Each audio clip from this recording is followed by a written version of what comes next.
And good evening, ladies and gentlemen. This is Marduk the Gamer, and I am your host, bringing you Space Engineers Noob to Master Road to 10,000 Hours. We are on episode 12.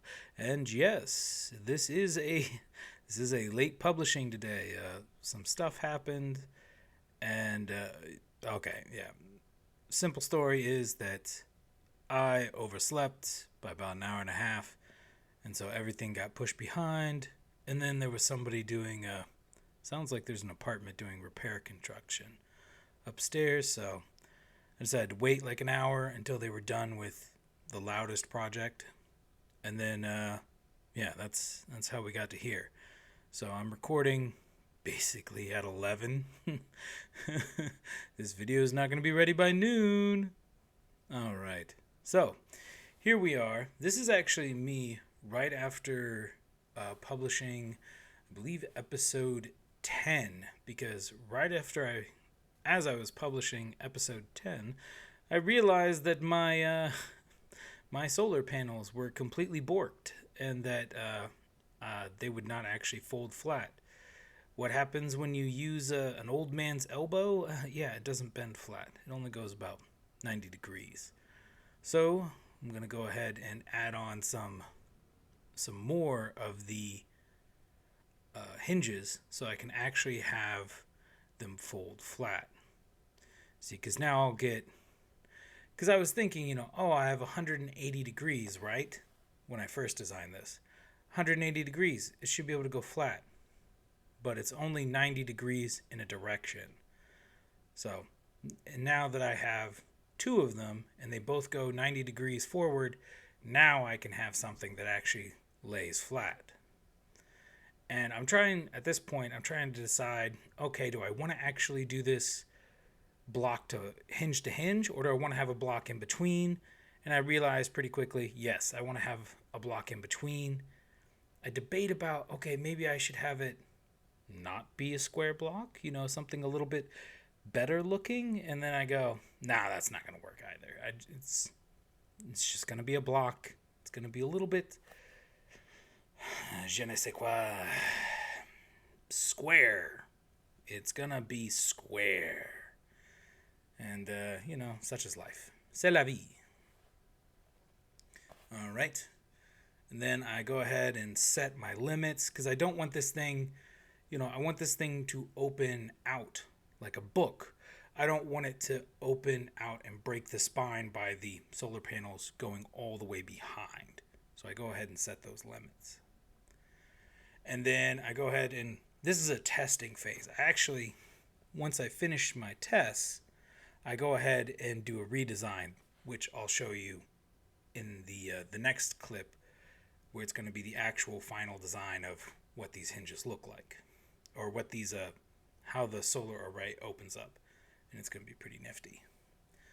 So yep, I use it's a little obnoxious, but it's also nice.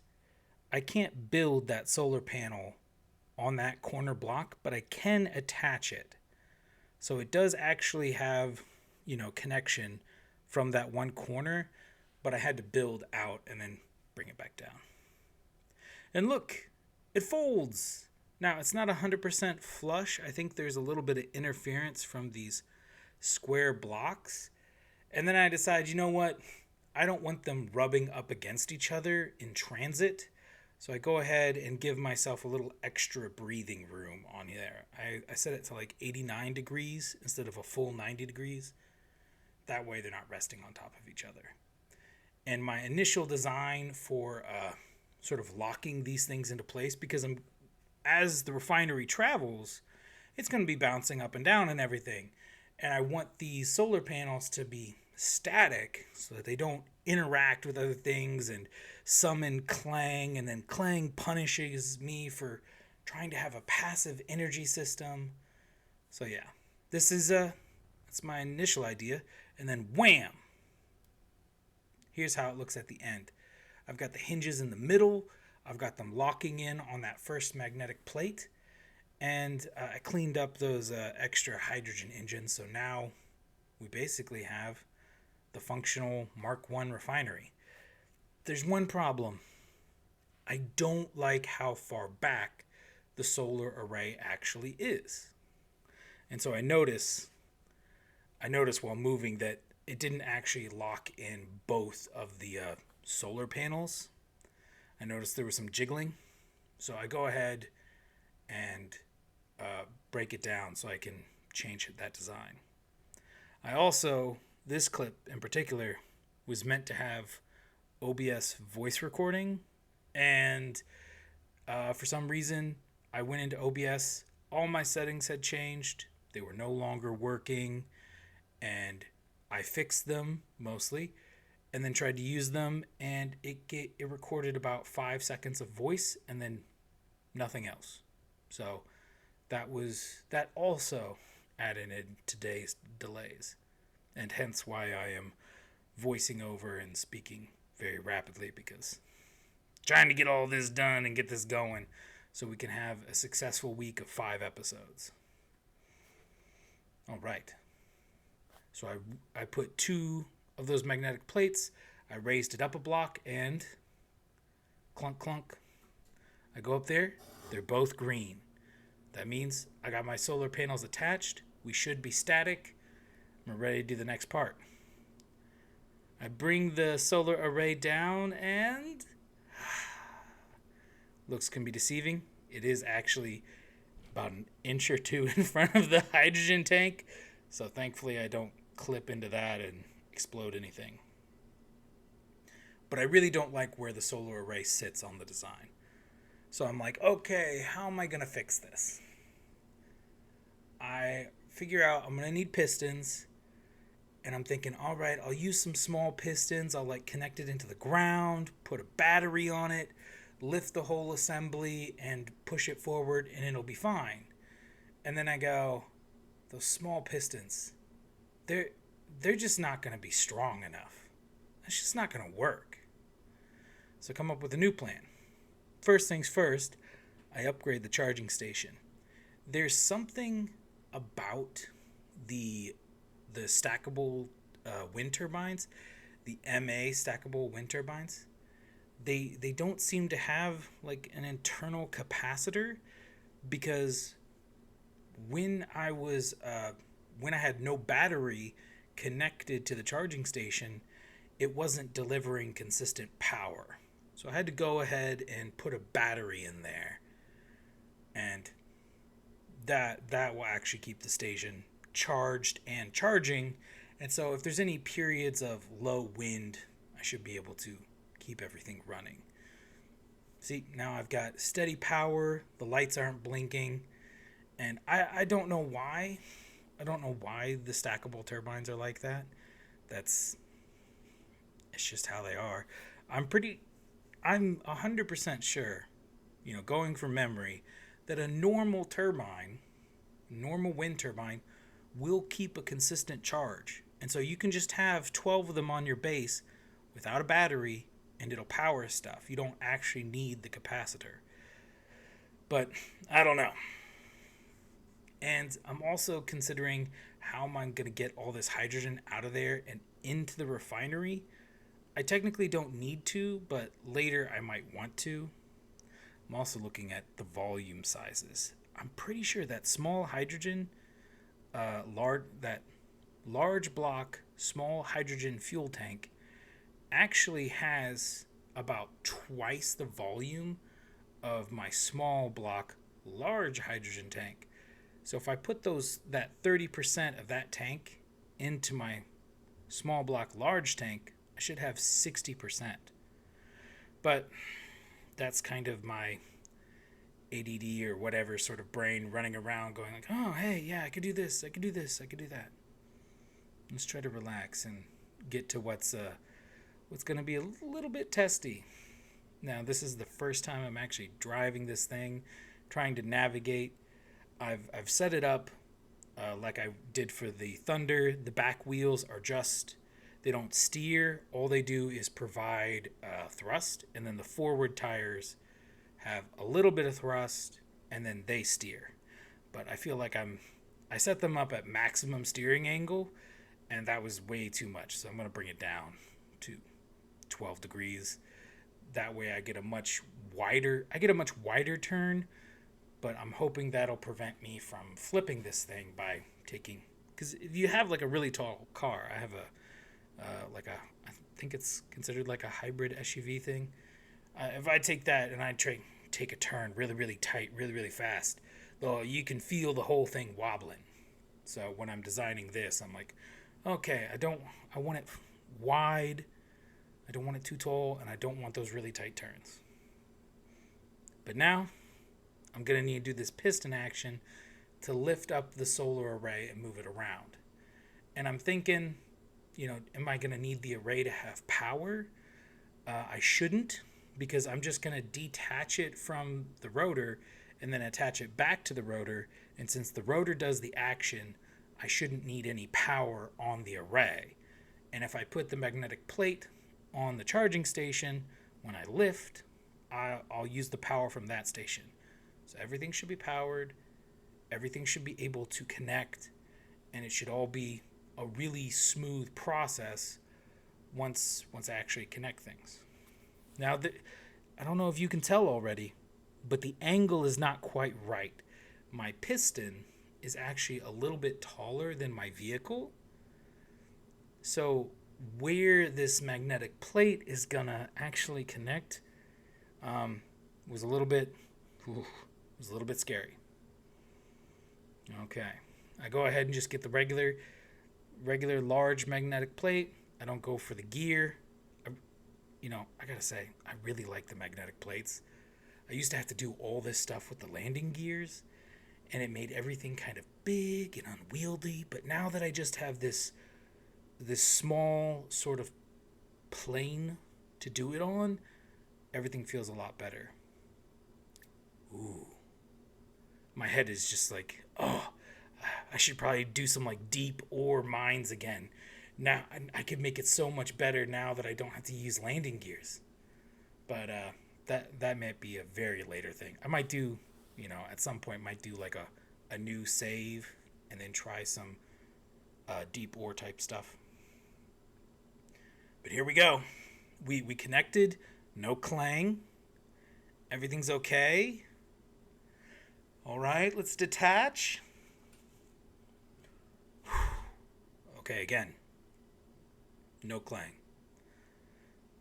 Yeah. Now I do shear inertia. I tell you, man, every time I forget and do it real late. But now I want to move these pistons around, but I don't want them to go too far. So I go ahead and set limits. Maximum limit is how far it can go up. Minimum limit is how far it goes down. It took me a while to figure those things out, so that's why I'm explaining it. All right, and then I just make a new rotor. Okay. Nah, this should be simple. Just go ahead and, all right, bring this down a little bit, because if I set this all the way to 10, it'll just go all across the vehicle. Just want to go a little bit, about a meter at a time. Okay, that's close, but not quite close enough. Let's go a little bit more. Oh, I'm still at like point something of a meter. Yeah, I think at the end I chose like about a meter, about 1.2 maybe. That's pretty close. It's pretty lined up. Oh, come on, just a little bit more. All right, that's not dead of center, but it's pretty close to center. So we'll just bring this down ever so slightly. We don't want it to hit bottom. I don't want it to clang into the whole vehicle and cause a mess. All right, it's still just a little bit above. All right, here we go. And attach. We get a little shaking, but everything's fine. This vehicle is fine. It's in one piece. Release it from the piston. And there she goes.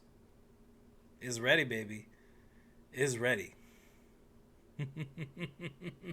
It is ready to drive. But if we're really going to drive this thing, we got to wait for that sunlight. which it took about another half an hour to actually for the sun to reach low enough that it would let me sleep. But then now I was able to go. Oh, and then I decided, I'm just gonna drive off with the cable still on. Yeah, it doesn't affect anything. It just disconnects once you get far enough. But when I do that, it always reminds me of this time. It was at the coffee shop, and the coffee shop is right connected to the gas station.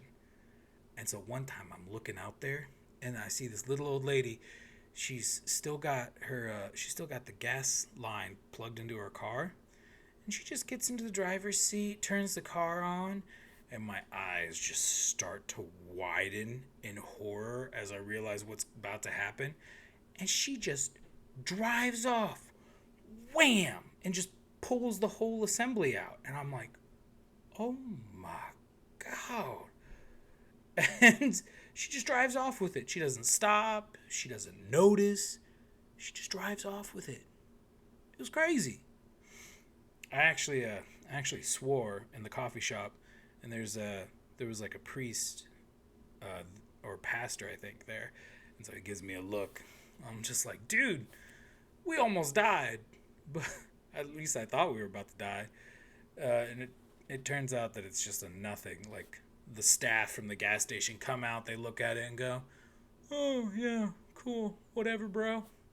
And it's just like a Tuesday, and apparently this is a thing. I was expecting a conflagration, you know, like Zoolander. Like, I expected the gas station to go thwomp, and me to disappear into whatever. I was just like, yeah. But all that aside, so far, the the chunky beetle. I had called it the chunky spider for a little while, but then I realized it looks much more like a beetle than a spider. 6 legs versus 8 legs. So I went with the beetle instead. And it's actually not that bad to drive. I was expecting a lot more resistance. The the problem is that the Twin Peaks area is very hilly. And the hills, they kind of they start at that valley reaching up and then kind of reach new levels in this sort of stair like pattern. And I kind of have to like drive across them. But if I'm not careful, like in this fog, you can kind of see there's a whole area. It just steps right down to a lower level. And if I don't come at it at the right angle, I could go flying off into the void, which is really dangerous because that'll break this whole thing. All right. And I've got to try to like traverse where the gradient is just light enough that I can actually get there without overbalancing. But I've got an actually quite a large amount of material in the cargo of the ship, so I can actually kind of keep to the ground. I have the normal friction settings, but I have the strength boosted up to 80. So this thing could bounce if it hit the ground, but it's also, yeah, 54,000 kilograms, 54 megagrams. This thing's heavy. It's very heavy. And it's not even under max load. Like, I haven't filled it up with iron and iron ingots. And now I'm just kind of trying to thread in between these hills. I'm a little worried that the solar array might be too low. And if I take a narrow enough valley, I'm going to scrape the sides and rip off the hinges. But I take it kind of gently. I'm not traveling too fast. I could be going a lot faster. Like if I were going, the Thunder does like 45 meters per second. This I'm taking at 10, 15, 20 meters per second. I just don't want to risk it. All right, there we go. There we go. And I'm only about a kilometer away from the iron deposit or the iron boulder. My goal is I'm going to go ahead and mine down the rest of that iron boulder so I can work on the next project. I still am not 100% done with the chunky beetle. I think I want it to be, I think I want to add cargo capacity, but I'm only going to do it with medium cargoes instead of large cargoes. I think if I do it with the large cargoes, it's going to be too big. That'll have too much weight in like a specific location and may cause some issues. But I was looking at the Steam the other day, and they're like teasing about they're almost ready for the new release, and they had this like Jeep thing on the front, and so I think later this week I'm gonna have an episode where I try to make my version of that, and that'll be like Thursday, Friday. For Tuesday, Wednesday, it's gonna be using this refinery, gathering materials, gathering more money, so that I can get ready for the big trip. And the big trip I think is gonna be next week. I'm gonna build this Jeep Thursday, Friday, and then next week I'm gonna try to take that Jeep to one of these really distant trading stations to see what they have to buy. My hope is that they're gonna have like some sort of air vehicle that I can buy, or something like that, or just a really valuable truck. Because right now I'm just mining and mining and mining. I want something a little bit beefier, and I burn through most of my iron every time I try to build something at this current stage. All right, we park. Now it's time to open up the array, soak in all that sun. Now, it's a little bit weird, you know, un, you know, sort of opening this thing up. It seems to be if I have the shear inertia on at the hinge, that I need to unlock the magnetic plates on the smaller arrays before it'll actually lift up. Don't know why, don't know what that is. But that's what it is with this iteration. I changed the design a little bit, and I'll show that in tomorrow's episode. At that point, I have to actually activate the hinges on the small arrays to get this thing to actually lift up, but it'll close real easy, so I don't worry about it too much. But there we go. Soaking in all that sun, man. All right. That's today's episode, baby. Yeah. Happy Monday to you all. Like, share, subscribe, comment, do all the things, and I'll catch you next time. Cheers.